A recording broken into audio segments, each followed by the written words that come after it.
I'd also like to mention our code of conduct.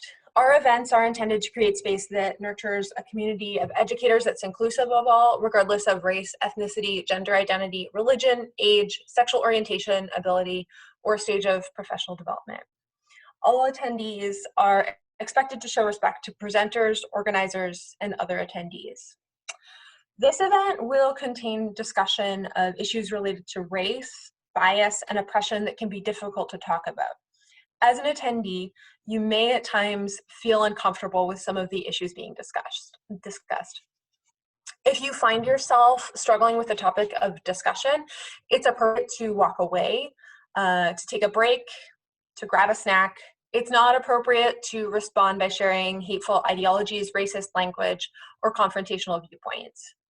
Hateful and racist behavior will be considered a violation of the code of conduct and will result in immediate expulsion from the event. We ask you to actively listen, to be sensitive to the anxieties and concerns of your fellow participants, and to show support for each other. Again, please reach out if you need help.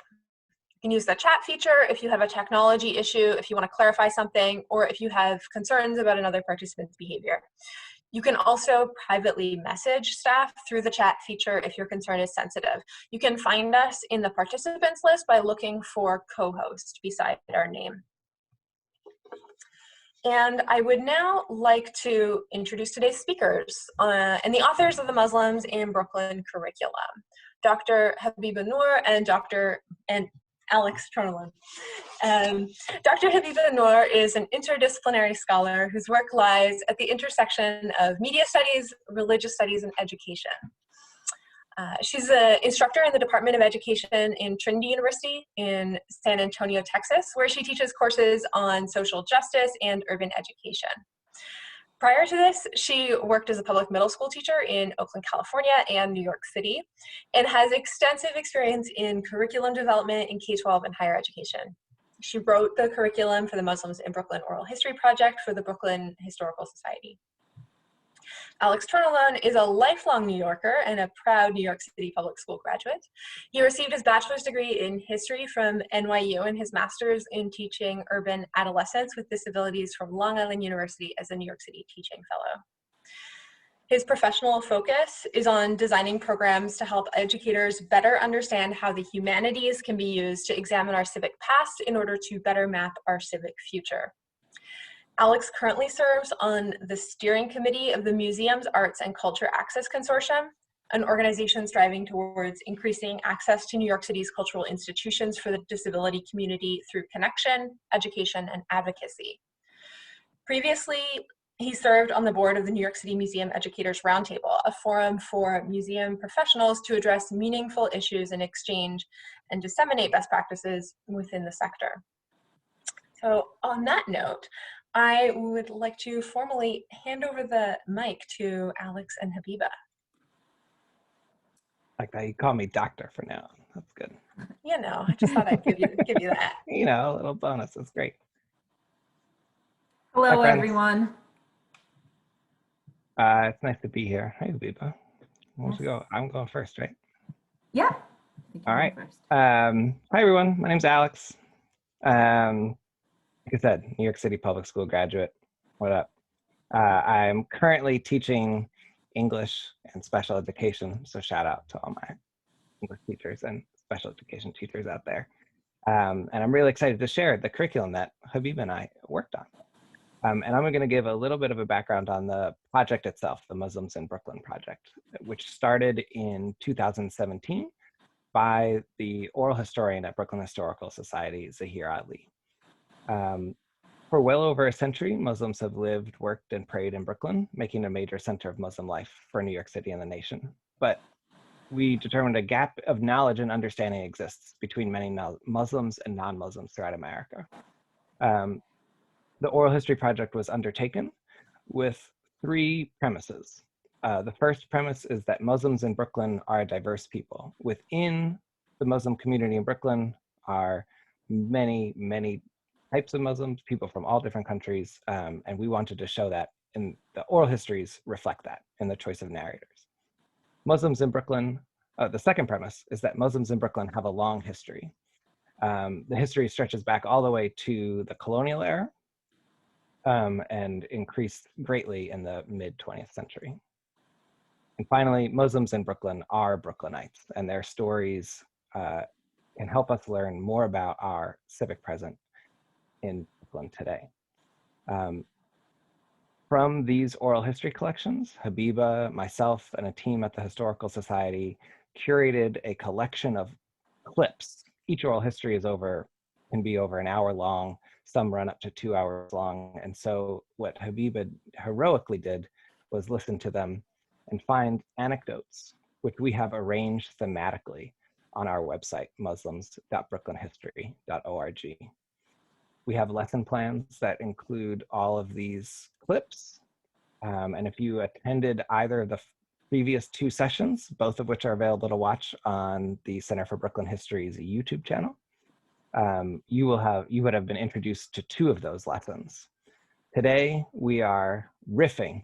We're going off. There's no lesson plan on the website about policing that you can find, but we hope to demonstrate today a little bit about how flexible the curriculum is, how to use oral histories, and how using oral histories illuminates the teaching of history. So with that, I'm going to hand it off to Habiba, who's going to take over this first section of the presentation. Great, thank you so much, Alex. Yes, former New York City teacher, miss New York City terribly as I'm in Texas. But I think after teaching, I went on to get my PhD in media and cultural studies. I think something that I want to start with is just, I've transitioned from school teacher to scholar. And I think that as a scholar, or someone who, does research, just want to say that I love working with oral histories and primary sources. And as many of you already understand, oral histories are primary source documents and words and data, right? And as a scholar and as someone who does research, what I'm really excited about is making new claims, new ideas from primary source documents. What we're doing today is making those primary sources available to you for your own construction of knowledge, right? We are not leading this workshop with this thesis and saying this is something that you should know about policing and Muslims and policing in New York.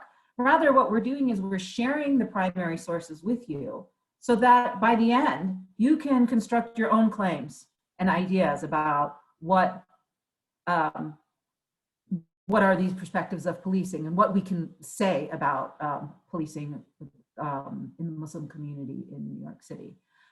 So from that standpoint, I want to say that this workshop has overlapping themes that I think it's important to start with that, because we're really doing a lot in this short period of time. We're trying to really accomplish a lot, and we're throwing a lot in, knowing that you as teachers and as an audience can go off in whatever direction you're interested in. But we're trying to fit in a lot. But to start, what we're trying to share is we want to share bits of the Muslims in Brooklyn curriculum and project with you. This is not a workshop on the history of Muslims in Brooklyn. It is not a workshop on Islam. There are other resources for that, but we are going to be looking at a part of that broader issue. We are also looking at using oral histories in the classroom, right? Some of you may have used oral histories. Some of you may have collected oral histories. Typically when people talk about oral history in the classroom, they talk about having students go out and interview other people. Well, what this curriculum is about really listening to oral histories that have been recorded by historians.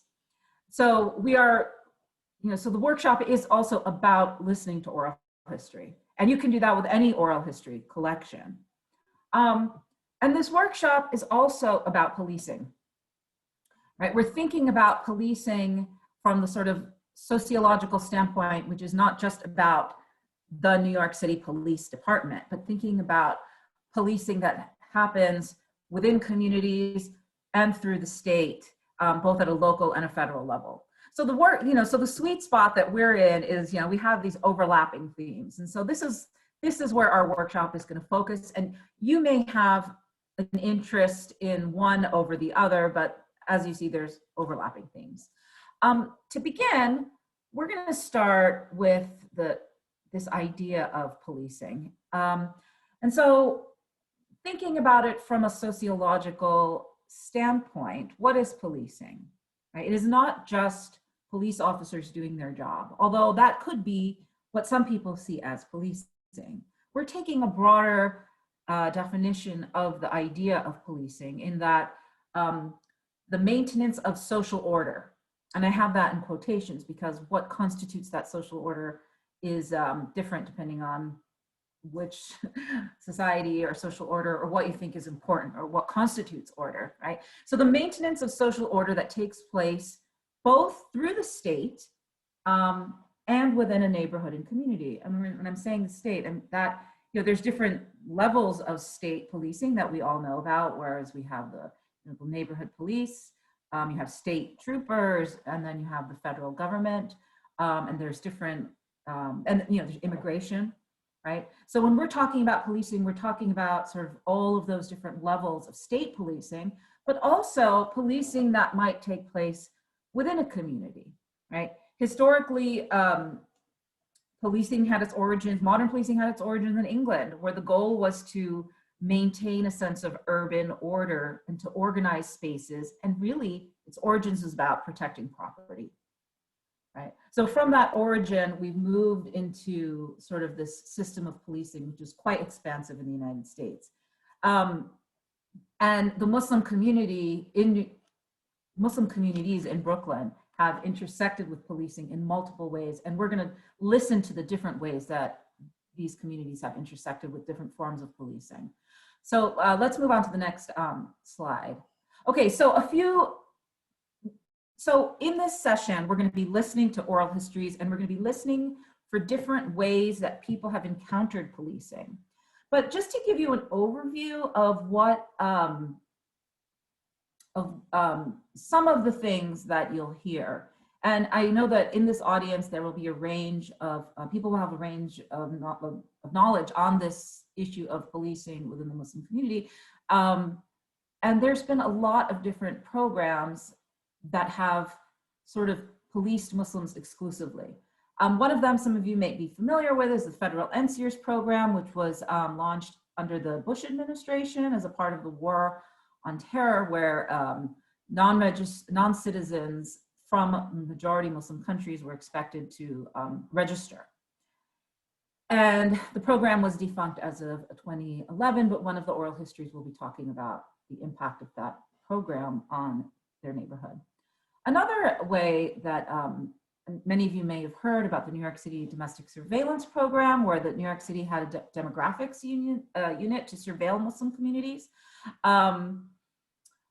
And they did this through informants and through mapping Muslim communities and through studying the Muslim communities to basically investigate terrorism. And in 2012, the chief of police acknowledged that the unit did not unearth any criminal activity.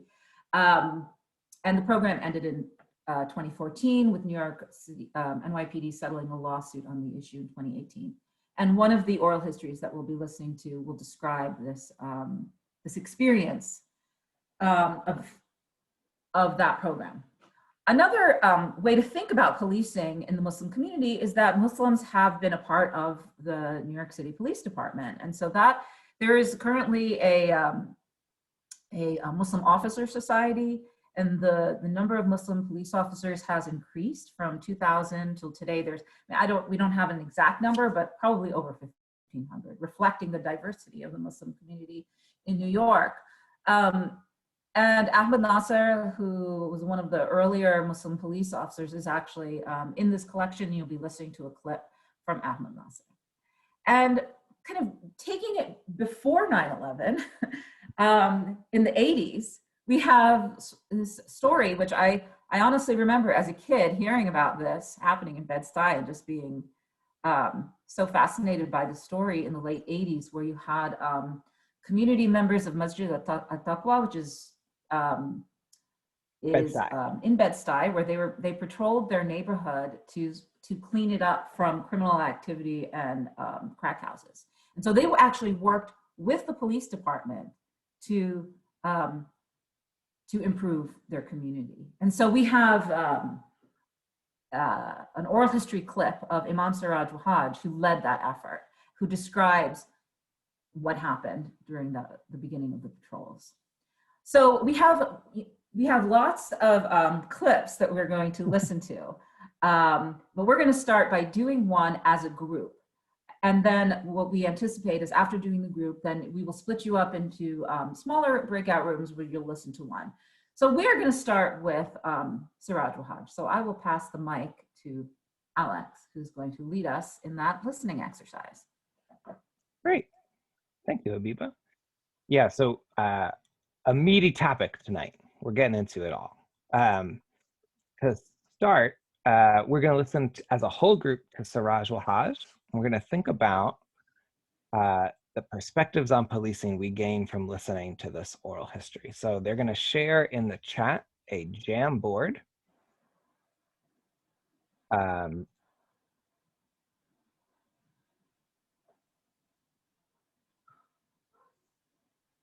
This is what I'm sharing my screen here, and we'll be able to collect our collective thoughts about this oral history clip on this Jamboard. So this is a picture of Siraj Wahaj. The clip has been titled, it's titled The Anti-Drug Patrol. So Siraj Wahaj, born in 1950, he is the Imam of Masjid at-Taqwa in Bed-Stuy. And in this oral history clip, he recollects the beginnings of these anti-drug patrols to the oral historian Zahir Ali, who is collecting.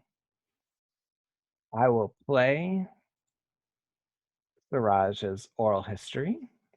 You can, so while we're listening, I think you can do whatever you need to do to center yourself and relax and listen. And yes, Alex, can we go back to the Jamboard for a second? Oh, yeah. I want to give a little bit of context. There's a few terms that Imam Siraj yes. that I want to just make sure that we know. It'll make the listening experience a little richer to know what he's talking about. First of all, he talks about masjid, which is a mosque. In the beginning, he talks about preparing the khutbah. A khutbah is a sermon that is delivered by an imam on Fridays, typically, for Friday prayers. So he was preparing his khutbah, the lecture. He was saying, he says there was an event that was taking place, that was an akika. Akika is typically a sort of celebration of the birth of a child. And then at some point later, he talks about, he brought the people of the masjid, the leadership of the masjid together to do shura. And shura is an Islamic concept of consultation, where you bring leaders together and you collectively make a decision. So I think it's good to have these terms because he uses them with the assumption that the audience knows what he's talking about. Thank you, Habiba. Absolutely. And while we listen, this is the kind of prompt that we're listening to. Think about how his words or phrases, or just even how Siraj is conceiving of policing in this clip. We'll have a moment to do that. I don't know. I see a question from Peter in the chat here. Does Siraj identify as Shia or Sunni? Habiba, do you know the answer? He is a Sunni, and he, again, the entire oral history of Siraj Wahaj is a part of the collection. It's very long, but we just took clips. And I think that these are tasters because his life, his story, his oral history is just absolutely riveting. He was born, he converted kind of through his encounter with the Nation of Islam, and then is now sort of a Orthodox Sunni Muslim. Thank you. So As we're listening, we're thinking about this idea of policing in the broadest sense of the term. This clip is about 5 minutes and 24, it's exactly 5 minutes and 24 seconds long. So find a comfortable place. We're gonna listen to it all the way through, take a little bit of silent time to ourselves to kind of reflect and think about it. And then we'll start collecting people's responses. So I want to talk about the patrols. Tell me about the year before the patrols started in 1987, where members of the masjid, including yourself, helped a landlord with his property on Tompkins Avenue. Tell me about that story. Wednesday night, we're having a special occasion in this masjid. It's called an aqiqah. One of our family members had a baby. Who was that family member? Salim Abdul Sabor, the first masjid of Taqwa. I'll never forget that night. I'm in my office and I'm preparing my khutbah for Friday. This is Wednesday, right? I know what I want to talk about. So I started writing notes. I know the verses from the Quran I'm going to use. Help one another in righteousness and the fear of Allah. Do not help one another in enmity, fear of Allah. That's my talk. Help one another. So the brother say, I was in my office, say, Imam, there's a brother here to see you. It's a cinnamon. He's Mahir is his name. I saw a different name that you had. Mahir from Palestine. He's not from our congregation, never met him before. He ain't black like us, but he's a Muslim. He said, Imam, I got a problem. We have a building and we were gone sick or whatever, came back, some drug dealers took it over. One of our apartments took it over, like a 3-family house. And I went to the cops did nothing, he was crying. And I made a decision that night. I'm gonna do one or two things. If I'm not gonna help him, I'm not teaching help you one another. And if we help him, I'm going to teach the Khutbah Friday, help you one another. Because that he has an opportunity to do it. I got together with the brothers, took Shura. What you think? Yes, man, we should help him. We went home and changed. It was about, at that time, maybe 40 of us. Went with him, number of cars, and I went with him. About 7 of us was in front of the door. I knocked on the door. They said, who is it? I said, it's the Muslims, and we're here to take back the apartment of our brother. One of them said, the leader, to the people there, hey man, it's the Muslims, don't do nothing stupid. He opened the door, and I said, you gotta go. I said, okay. He said, listen, we got like TVs coming. Yeah, Jake, go. About 9 or 10 of them came out. Ask me today would I do the same thing, I'm not sure. But we were just full of faith. That's just how we were, how we rolled, man, in those days. And the irony of ironies, the drug dealers, when they got out, they called the police on us. Can you imagine? They called the police on us. And so I guess our reputation preceded us. And so the police came. I told all the brothers, go back to the masjid. And the police came. We were on our way back to the masjid. There was 5 of us in a car. Abdul Rauf, myself, Askia, Salim Abdul Sabor, and Mustafa Abdullah. And some of the brothers in the car had stuff. When you say stuff? Weapons, all right? So Salim was licensed, right? And 2 other brothers were not licensed. So the police followed us and put the siren on and arrested us. You know, I think a knife. One brother had a baton. One brother had a pistol. Salim had a pistol, but he's licensed. Another brother had maybe a shotgun, maybe. So that's another thing. We went to that, and we were given a conditional release, so you don't get in trouble for. Because really, the DA was saying, "Great job." The police were saying, "You did a great job." You know what I'm saying? But yeah, we can't. You know, we got to obey the law. That's why I say today I wouldn't do the same thing, because I think we're better now. You know, we were like, we don't care. So we're better now. We don't break the law.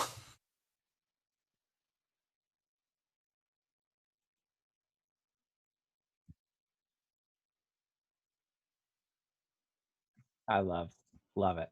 Siraj, so Brooklyn. Um, Take a moment, think. You could share your reactions in the chat to anything that jumped out with you. And on the Jamboard here, you can use the sticky note function, which is on the left-hand side. It looks like a white square with a couple of lines inside of it. You can use the sticky note function to add your thoughts to this slide here. What would you say about Siraj Wahaj and policing here, based on listening to this oral history, or even what questions you have the reactions?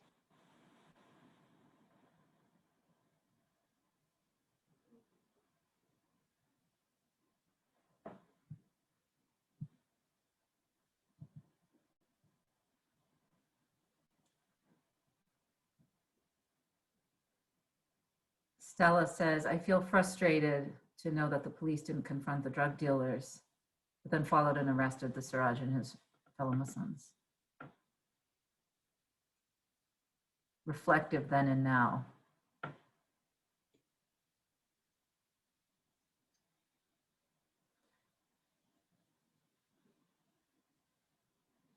Mm-hmm.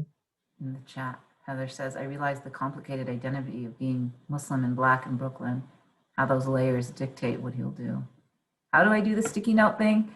On Okay. the left-hand side of the navigation on the, what is this called, Jamboard? Yeah. So on the far left, you'll see a kind of bar of tools, and the sticky note tool looks like a white square with a couple of lines in it. I will throw the Jamboard again so that it's more accessible.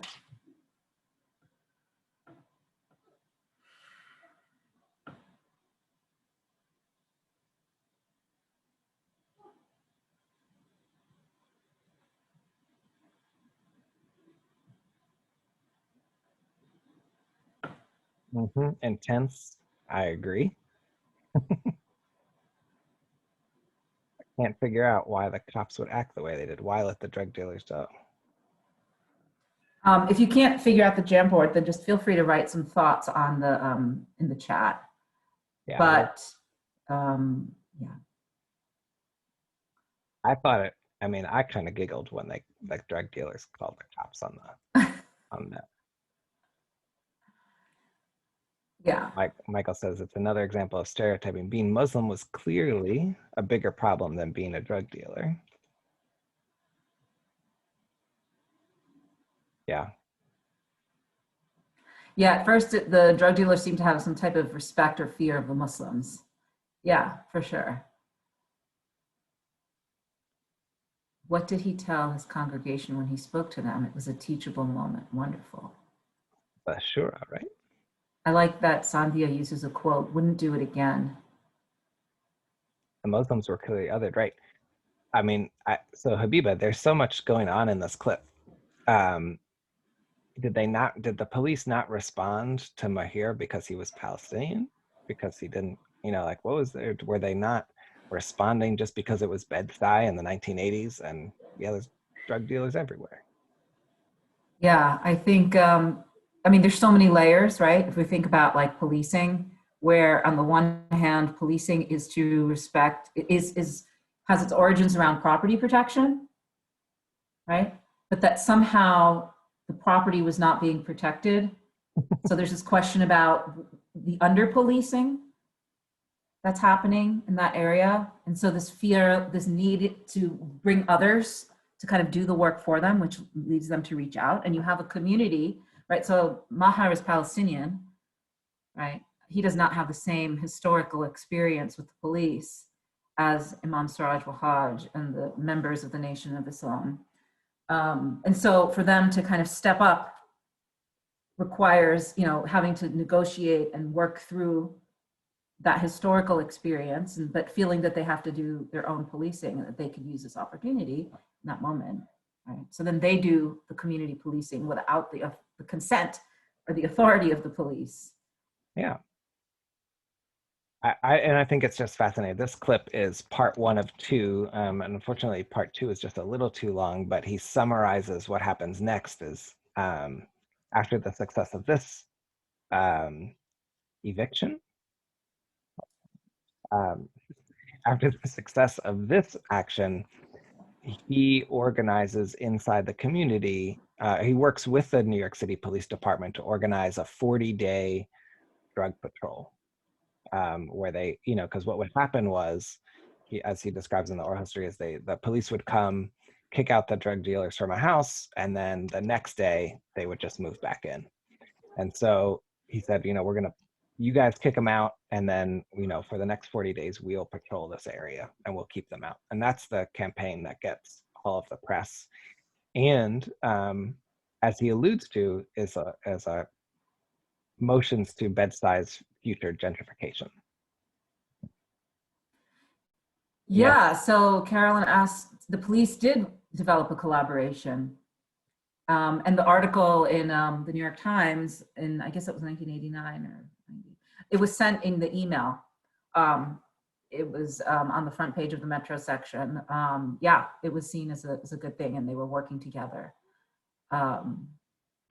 Yes, spiritual. Yeah, there was a spiritual link to the 40 days, and so he says, yes, you know, when they're going to do the call, right? Because there was the call, we're going to make this a 40-day commitment.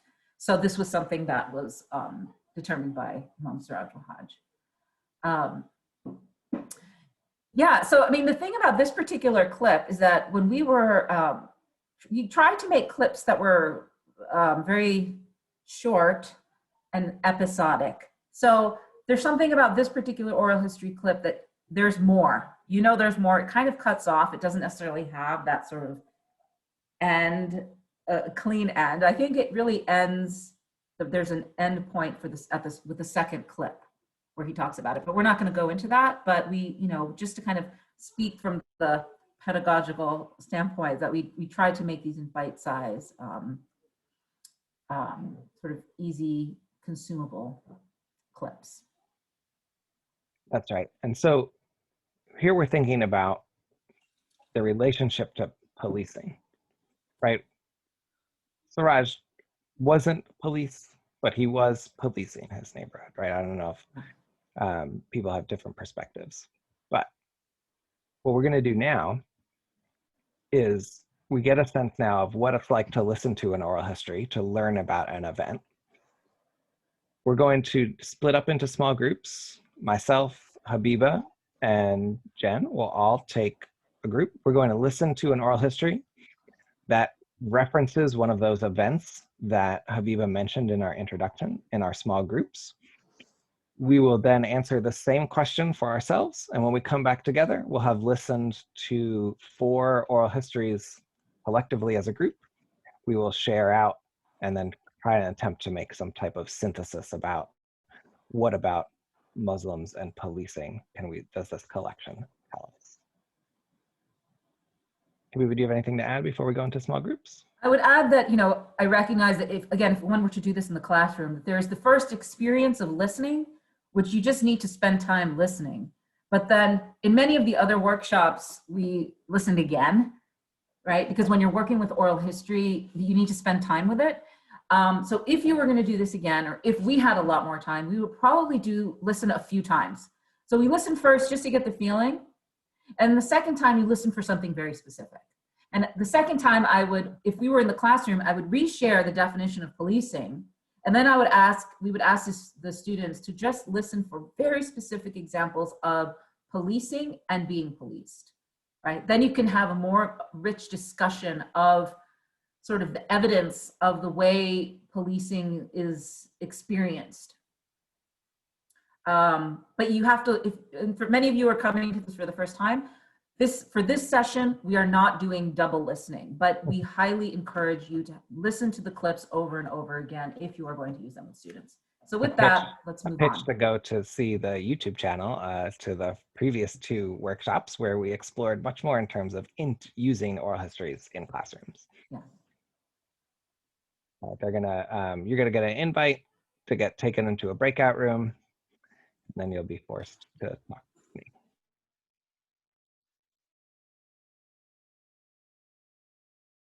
Great. I think are we all back? We should be all back, right?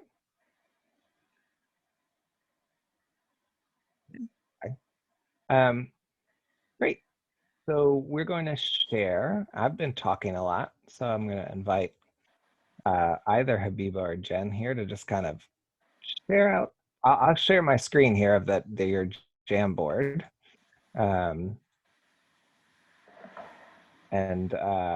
Yeah, just kind of share us a little bit about what we talked about. Cool. You'll be sharing the Jamboard so we can see the comments, yeah? Yeah. I have Razvi up right now. Yeah, that'd be great. I think that'd be a great place to start because that's NCers, yeah? Yeah, so listening to this, there were some really great reflections on the next slide. But yeah, Mohammed Razvi just shares about his experience with the deportation process as someone who interacts with a lot of folks who are experiencing the deportation process.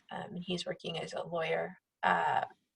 So some of the things that really stood out here was this idea of you're damned if you do and damned if you don't. All of the legalese of the registration system, and if people registered, they were on the FBI's radar, and if they didn't, then they were in trouble for breaking rules. And this idea of like business cards being left at people's businesses, like FBI leaving business cards as a form of intimidation, looking for ways to trap people, and really like being like seeing folks treated very callously. Someone shared about someone like something that stood out to them was this story he tells of a young man being like targeted when he's like on his way to like, his own wedding. And there's this other story on the blue Post-it of a young boy who had a feeding tube in his stomach and was picked up. Yeah, a real like level of callousness. Thank you. Yeah, and Razvi started a kind of a grassroots people's organization called the Council of People's Organization. He became kind of a center of his community for resources, and he turned what was kind of just a grassroots, emergency response network into a much more formal organization that's able to provide a lot of legal support and help today. Heather writes that I was also taken aback but not surprised by the ways that written but unpracticed policies were used to justify deportation. Yeah. And is he the one who talks about where they flee to, like where a lot of people were running away to, or that's in a different clip? Yeah. Where they go to Canada? Yeah. Did he talk about this one in this clip? I don't remember that. No, Someone from the group might correct me. The Razvi's clip, again, like Siraj Wahaj, when we're getting into the sort of these sort of complex experiences with immigration and with policing, they have a lot to say. So we also broke this particular story up into a couple of different clips. And so again, if somebody was interested in digging deeper into the experience of that community, there's more clips from Mohammed Razvi on that. And he describes how people came for the American dream, but then they ended up in Canada after being deported. He talks about that in one of the clips. All right. So we'll go next to Habiba. You had the group that listened to Assad Dandia's oral history. Yes, Assad Dandia was, he describes the experience of having an informant in his midst. And he is a very sort of like, he's a nice guy. And you get that feeling from listening to him, that he's a nice guy and he doesn't want to be suspicious of the people around him. And so while other people are thinking that this man who has come into their community and is just taking everybody's numbers, while people are suspicious and suspecting that he's an informant, he's like, no, I think he's just troubled. And so what we discover in hearing this story is that he is both troubled and an informant. And he outed himself as an informant on a Facebook post. And in the collection that you received in the email, there's an article from, I believe, that describes this particular informant and how he came out as an informant. And he describes the reason why he came out as an informant is because he was afraid. He would go to events and he saw that there were multiple informants among his midst, and he felt that he was being policed by these other informants as an informant. So it's just, what we hear is a lot of paranoia. So if we go to the next slide, we see, there's this feeling that I think people make great comments about this feeling of not knowing who to trust. So we have this comment, chilling, don't know who to trust, betrayal. And what's interesting is that this particular informant could have been an informant for drug dealers, but he didn't want to spy on what he called his own people. He would rather spy on Muslims, even though this particular informant was a Muslim. So surveillance and its impact, the disintegration on a community. And yeah, so there's this feeling of, what's interesting about this is that there's the policing, which involves surveillance, right? Where you don't know if you're being watched. And then there's the self-policing that you see within the community that he's describing, right? So it's just pervasive down to sort of the intimate conversations, right? And so we hear so many levels, the intimate conversations, the community level, and then also even the informant himself had this feeling of paranoia. So. Thank you. And then I will share my group. So my group had Ahmed Nasser. Ahmed immigrated to the United States from Yemen in 1986 before became a New York City Police Department officer in the year 2000. After the 9/11 attacks, he co-founded the American Muslim Law Enforcement Officers Association and later the NYPD Muslim Officers Society in 2004. And so for us, what was interesting for us was that this was a perspective of a Muslim police officer. So he had a unique perspective on things. He begins with a recollection of 9/11 and spending 24 hours down there. And then in the aftermath, in the kind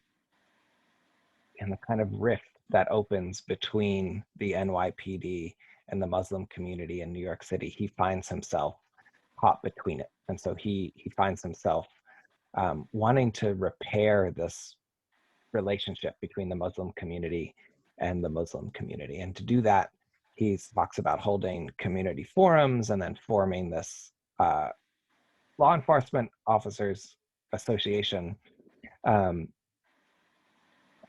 so what we were getting to, we're sort of grabbing here both the kind of contradictory position of Ahmed to kind of have to justify the police's role in the community and his own beliefs about the role of the police in the community as being protectors and helpers, versus his community's feeling that they were not,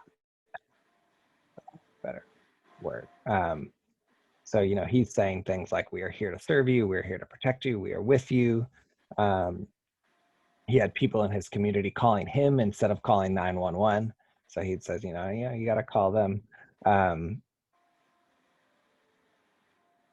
You know, it's very, you know, he was personally invested. He felt personal responsibility for ensuring that his community felt safe coming to the police. And he did a lot of work that still lasts today to help bridge those divides.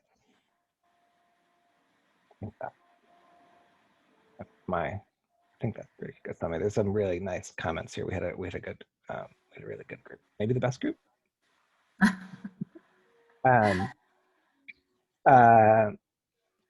So now that we've listened to all four, well, we've listened to one altogether, and then you've listened to one. Now we've heard all four. I think what Habiba and I would like people to take a moment to reflect on is what do these sources tell us about policing? Is that right, Habiba? That's kind of what we want. Yeah. What can we say? We can use the chat to facilitate that conversation. About what do these perspectives offer us in terms of making some generalities or claims about Muslim experiences with policing? This is where, you know, this is where we're doing the work of the scholar, right? Getting back to that original point. Like, this is all sort of raw material that people use to make new ideas and claims about groups or issues. And, you know, actually nobody's written a paper on perspectives on policing drawing from these resources, but this is something that, you know, a scholar would do. They would then think about some claims that could be made, unique claims. Yeah, Stella says the fact that law enforcement didn't work to create community and understanding for the Muslim community, that can be supported with, you know, I'm thinking in my like history hat on, you know, support your claim. And it's here, Yes. Ahmed Nasser saying, you know, like he did it. He was part of the Muslim community and the law enforcement community, but it was his identity as a Muslim law enforcement officer that did it. Heather says, I know we're just getting clips here. Are there voices of femme Muslims in this collection? Yes, absolutely. Absolutely.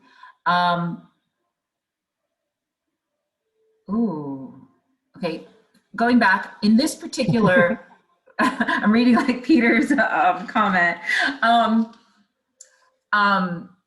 Yes, you know, we have Stacey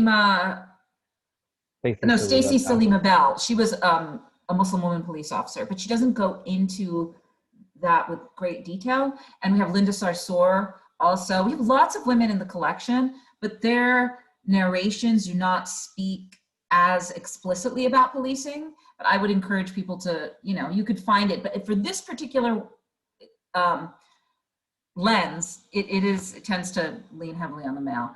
So the question, oh yeah, Peter says right. This would be great for ethnodrama. Oh my God, that would be so incredible. Somebody just needs to write that. Somebody needs to write the ethnodrama, because this is all great for documentary theater, for performance. That's another way of, you know, that's a project, right? Well, Habiba, yeah, I think that's a great point. In previous lessons, we've done like a kind of so what, you know, like, so you've done this, maybe you've made your point about, you know, policing, you've listened to the oral history, but then so what do the students do besides talk about it? You know, and in the past, if you attended the previous two workshops, what we shared was either blackout poetry or collage poetry. So you might give them a transcript and have them create a poem using the narrator's words to express their understanding of policing. And we, you know, you could say, take Ahmed Nasser's transcript and give the students a prompt like, you know, create a blackout poem, and to share either what Ahmed Nasser perceives his relationship to policing to be, or you use Ahmed Nasser's words to create a poem about how you feel about policing. I think either of those would be two. I love the idea of creating a drama or a play, though. I mean, that's incredible. Yeah. Other points in terms of getting back to the claims is the Muslim experience sounds similar to other minoritized experiences in NYC, and that there's a pattern. Yes. Again, this is a starting point for then going deeper into history, into seeing that, you know, what we've learned from listening to Asad Dandia and Muhammad Razvi is that there's other stories in history that don't overlap with the Muslim community. That we have stories about the Black Panthers that were spied on by NYC PD and other organizations. Let's see, what were some other comments? Naita wrote, this topic deserves more oversight and critical reflection of the institutions and individuals doing policing. And just, I love that as an extension to this, as kind of like thinking about doing more research, asking students to do more research into who those individuals and institutions are, and maybe perhaps creating policy proposals if you have those kinds of students. Yeah, that we can make claims about trust, right, at different levels, right? How that trust, like what Sandhya is saying, can I trust someone who tells me to trust them? How does documented and undocumented work here? Police represents power. Like Nikki wrote a thesis statement for her essay here. The experience of Muslims with policing are varied, but ultimately Muslim people have consciousness on the ways in which their religious identity impacts the way that they are perceived by police or perceived as police officers. Like 5 pages on Monday. Thank you.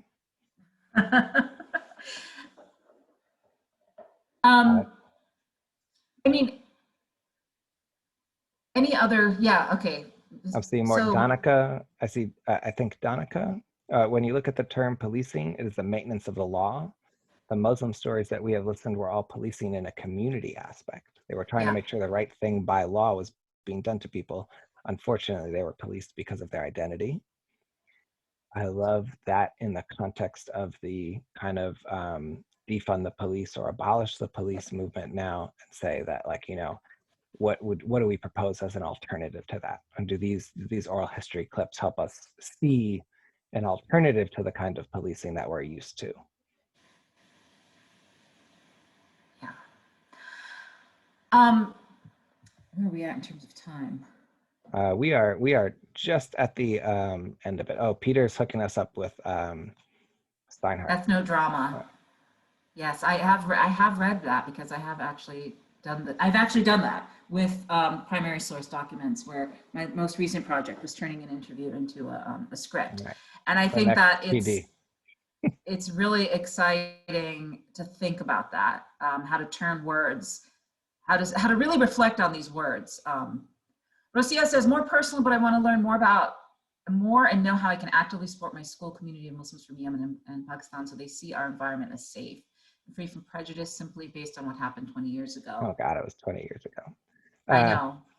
I want to add that in our last 2 sessions, we underscored the notion of culturally relevant pedagogy and this idea that when you are studying these diverse communities, that it becomes integrated within disciplines, right? So students have opportunities to really see themselves and to know that there is an acknowledgement of their community, of their struggle as a community, perhaps, or to kind of hear that there isn't a singular experience, that we, you know, when you listen to each of these voices, there is a unique space. They offer something unique.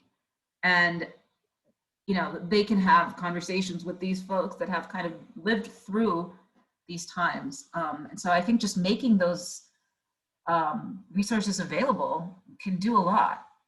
It can be empowering because they'll recognize a lot of the ideas. Yeah, and oh, go ahead, Habiba. Oh, no, go ahead. You go ahead. I just wanted to, so Brooklyn Public Library shared the link to the Blackout Poetry Maker in the chat, which is great fun. We used it to good effect. And I think one of the things that I want to share is the rest of the lessons and the oral history clips. because I think that will give people maybe some more inspiration, some more places to look for more of these sources. So, like we said at the outset of this session, there isn't, you know, when you come to our Muslims in Brooklyn website, you see there's all these tabs, and then the teacher toolbox is where people here should go. And when you go to our lesson plans, you'll see there is no lesson plan called policing. This is something that Habiba and I, after having been quite familiar with these oral histories, because we listened to them a million times to make this curriculum, that we said this is a theme that we see emerging. And so we can pull out these clips and then create the session and really help people, you know, like, it's one thing to know that the NYPD spied on New Yorkers. It's quite another thing to know it by listening to someone who was spied on. And I think the more that you can do that, the more it helps learn about history and make it exciting. And so it also speaks to our kind of ethos for creating the Muslims in Brooklyn curriculum, because one of our kind of design challenges was, if part of the project of the Muslims in Brooklyn is to show that Muslims are just like everyone else, then how do we do that in a curriculum that's called Muslims in Brooklyn, right? They're so much like everyone else. We've created this whole separate curriculum to talk about Muslims in Brooklyn. So the way that we approached that was we created these thematic lessons. And so they don't, as Habiba mentioned, they don't teach about Islam explicitly, but all of the experiences are from Muslim Americans. And so it comes through automatically. So here, you know, I know we have mostly high school teachers here, but this works for high school. We've got Linda Sarsour here in our best neighborhood lesson. In this lesson, we use Linda Sarsour's oral history clip. It's about growing up in Sunset Park, the best neighborhood in Brooklyn, she says. And it was the best neighborhood in Brooklyn because it reminded her of her village in Palestine, because you could run around the streets and it didn't matter. All the moms on the block, the Ecuadorian, the Honduran, everyone's moms knew each other, and they would rat you out if you were doing anything wrong. And so it's still about, you know, it's still the community. You're still going to talk about communities, but you're going to have this experience of someone who's Muslim, and that's going to allow you to see more voices. And the same is true for the other thematic lessons. Growing up and fitting in, migration stories, belonging in Brooklyn, after 9/11, the political is personal. All of these lessons include these clips in a structured way that don't necessarily say, or is not going to teach your students about Islam, but we think it will inspire them to know a lot more about Islam after listening to them. And you click on them. I want to add yeah, one thing is that, you know, this is the third of a series. And I think that this was like there's a lot of tension in this particular one. And I would say that for most of the other lessons, there's not as much tension. But this is, you know, when we're talking about growing up, when we're talking about migration, we're talking about Eid and celebrations, you're not necessarily listening for tension. So, but just to know that not all of these are framed around that tension. And we were careful to try not to make this all about the tensions that Muslims experience when they encounter the law, right? And so I would say, back to your question, Rocio, about how do you make people feel included, I would say, you know, maybe start with a lighter one and then move towards, you know, if your students want to go there, then yes, sure, absolutely. If this is something that you're interested in engaging with, but there's definitely, you know, I just want to make that point. Yeah. So there's 31 clips on the website. They're under the teacher toolbox oral history clips, and you can see a short summary of them. As a pro tip, scanning the transcripts is much faster than listening, but listening is super important before you share it with students. We didn't even talk about the orality today in terms of how people's voice and their pauses and the way their tone changes throughout gives another layer of meaning. We didn't even touch on that. We touched on that. If you're looking for that, that's listening as a creative act, which was our first session, which should be accessible via the YouTube. Can we drop the YouTube link in the chat? Well, that's a good segue to, if you don't mind, to me sharing some of the wrap-up details. Oh no, yeah, I we gotta be know done. that like there's a No, we're lot more done. that you could share, but I want to respect folks' time here. So my colleague Charlie is going to be sending all of you an email this week with all the YouTube links for this and the previous ones, so you don't have to grab them from the chat right now. And I am going to quickly share my screen. We're really, really grateful that you all have joined us today, and just wanted to highlight a few upcoming things. If you're interested in joining us for more teacher workshops, it's coming Monday. We have a terrific workshop, Putting Brooklyn on the Map, which will showcase the Center for Brooklyn History's new digital map portal and model some lessons you can do with your students to highlight the historic Black community of Weeksville and more. And then on February 8th, we might double check that date and put it in our email to you. But we have More Deadly Than War with Kenneth Davis, who will be talking about his research on the 1918 Spanish flu pandemic in a way that's really relevant for students and educators right now. And then coming up in March, History at Home, we're going to be joined by a teacher who does some incredible place-based learning with her students to explore local history. We'll be modeling some activities for that. And then in follow-up to our upcoming workshop with Kenneth Davis on the Spanish flu pandemic of 1918, we'll have a workshop on modern medicine in Brooklyn on March 16th. So I think my colleague is sharing links to register for these in the chat, but we'll also share some of them in our follow-up email. And then finally, later in March, the Buried History of Margaret Pine. We're really excited to partner with our friends at Greenwood Cemetery, who will be leading us through a re-examination of the life of Margaret Pine and the narratives that were constructed about her, and claim her as the last enslaved Brooklynite, and juxtaposing those with other narratives that we might be able to uncover from primary sources. We also want to remind folks that we are hosting New York City History Day this year, and registration is open now. If you're interested in History Day, hit us up. If you have students who want to register, go to that link that is on this slide. And then our final thing to leave you with today is we would really love your feedback in a survey, and this survey is also your key to CTLE credit. So if you need